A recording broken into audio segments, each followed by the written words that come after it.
हमारी फिल्म में 3 बैचलर्स की कहानी है, 2 स्टूडेंट्स हैं और एक हमारे professor.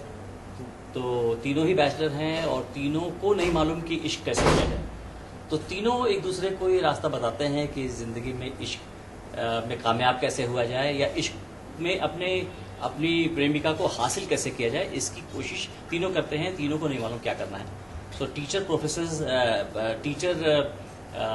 teaches the students and students teach the professor कि how to be successful in romance. जी, पिक्चर बहुत अच्छी है। मतलब as a technician working with the film, when I saw the final cut, I was really impressed with the way the director has designed the picture, the way the producers have worked in getting the final touches जो picture को दिए गए हैं। तो बड़ी खुशी होती है कि कोई इम्पॉसिबल चीज़, मेरे हिसाब से 3 बैचलर्स एक इम्पॉसिबल टास्क है कि जिस टास्क के अंदर जहाँ पर जो इसके मेन एक्टर्स हैं, जो शर्मन जोशी, रिया सेन, रायमा सेन हैं, उन्होंने बहुत अच्छा काम किया है। And I think one of the finest pictures for all the 3 artist. Riya और रायमा सेन मेरे हिसाब से इन द ग्लैमरस रोल पहली बार इतने अच्छे लगे हैं। तो मुझे लगता है उन लोगों के लिए ये बहुत अच्छी एक फिल्म है।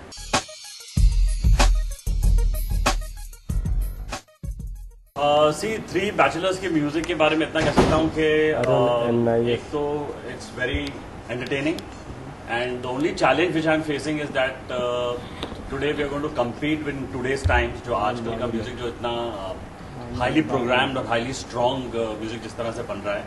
I think the biggest challenge for me is कि जो चीज़ मैंने 3 या 4 साल पहले की है, उस चीज़ को मैं अब आज के दौर में कॉम्पीट करने की कोशिश कर रहा हूँ।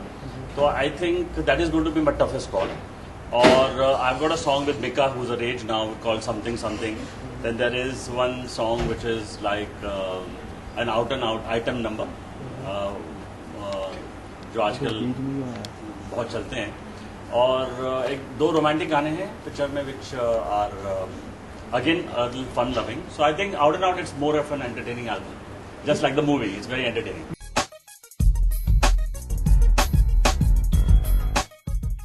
But I don't think Sharman is bigger than Salman Khan. आज सलमान भाई ने अपनी हर एक पिक्चर को सपोर्ट किया, चाहे वो कितनी भी साल पुरानी हो, कितने उनके जो प्रोड्यूसर जो उनकी स्टार्टिंग जिंदगी में थे, उनके साथ भी वो साथ चले हैं। हाँ, वो चाहे सावन कुमार जी क्यों ना हो और आज के टॉप मोस्ट विजय गिलानी क्यों ना हो, वो उन्होंने सपोर्ट किया है अपने प्रोड्यूसर्स को। तो I think this should not be one of the points where actors change with time, because छोटी बड़ी पिक्चर तो सिर्फ सिनेमा घर में जाके पता चलती है। नहीं, देखिए विद्या के केस में क्या, Vidya must be confident of her performance. हो सकता है कि इन लोगों को कॉन्फिडेंस ना हो, लेकिन मुझे जहां तक लगता है कि इन दोनों लड़कियों को मैंने इस फिल्म में जो काम किया है इन्होंने और जितनी मेहनत की है इन्होंने, मुझे लगता है कि बहुत अच्छा काम हुआ है। दोनों, शर्मन का तो बहुत ही अच्छा है, शर्मन के बारे में तो कोई डाउट ही नहीं।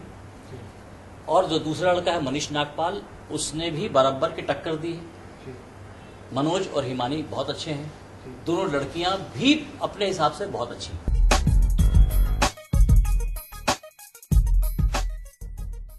भगवान करे ऐसा ही हो कि जो पिक्चरें अटकी हुई थी वही हिट होनी है। अगर तो फिर मैं ये चाहूंगा कि मैं भी अपनी दोबारा जो पिक्चर बनाऊं उसे कुछ दिन अटका के रखूं, फिर रिलीज करूं। लेकिन इस पिक्चर के हिट होने के चांसेस इसलिए ज्यादा है कि एक तो ये है कि इस पिक्चर में कोई ऐसी बात नहीं कही गई जो लोगों के सर पे बोझ हो। It's a fun, total picture is a fun. और इसमें आपको हर स्टूडेंट अपने आप को रिलेट करेगा कि हाय काश मैं इस जगह शायद हो सकता था। तो मुझे लगता है कि स्टूडेंट्स को मजा आएगा और लोगों को देखने वालों को मजा आएगा। आई कैन अश्योर कि कोई पिक्चर देख के निकलेगा तो वो मुस्कुराते हुए ही निकलेगा।